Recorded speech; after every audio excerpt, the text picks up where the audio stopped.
एक बार की बात है, एक छोटे से गांव में दो अच्छे दोस्त रहते थे, सोनू और मोनू। सोनू बहुत ईमानदार और मेहनती था, जबकि मोनू थोड़ा चालाक और लालची था। दोनों हमेशा साथ खेलते और अपनी खुशियां बांटते थे। एक दिन गांव के पास एक बड़े जंगल में दोनों लकड़ियां इकट्ठा करने गए। चलते चलते उन्हें एक चमचमाती पोटली मिली। जब उन्होंने पोटली खोली तो उसमें बहुत सारे सोने के सिक्के थे। दोनों खुशी से उछल पड़े। मोनू ने कहा, सोनू, इन सिक्कों को हम आधा आधा बांट लेते हैं। सोनू ने सहमति जताई और कहा, हाँ, ये सही होगा, लेकिन हमें इन्हें ईमानदारी से आपस में बांटना चाहिए। लेकिन मोनू के मन में लालच आ गया। उसने सोचा, अगर मैं सोनू को ये सिक्के देने से मना कर दूं, तो ये सारे सिक्के मेरे हो जाएंगे।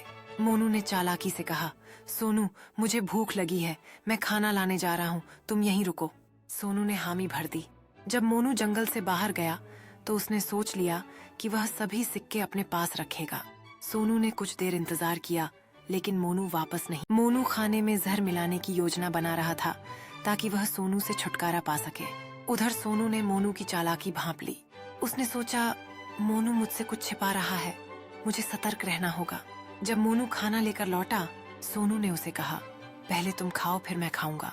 मोनू घबरा गया और उसने सच स्वीकार कर लिया। उसने कहा, मुझे माफ कर दो सोनू, लालच में आकर मैंने गलत काम किया। सोनू ने कहा, मित्रता का मतलब है सच्चाई और विश्वास। अगर हम एक दूसरे से धोखा करेंगे तो हमारी दोस्ती टिक नहीं पाएगी। उस दिन से मोनू ने अपने लालच को छोड़ दिया और दोनों हमेशा के लिए अच्छे दोस्त बन गए। उनकी दोस्ती ने उन्हें एक दूसरे के प्रति और भी मजबूत बना दिया। वे एक दूसरे के लिए समर्थन और प्रेरणा बन गए। दोस्ती के इस नए अध्याय में उन्होंने जीवन की चुनौतियों का सामना एक साथ किया। हर अनुभव ने उनकी बांड को और भी गहरा किया। वे एक दूसरे की खुशियों और परेशानियों में हमेशा साथ रहे। समय के साथ उनकी मित्रता ने न केवल उन्हें बल्कि उनके आसपास के लोगों को भी प्रेरित किया। यह साबित हुआ कि सच्ची मित्रता में विश्वास और ईमानदारी की नींव होती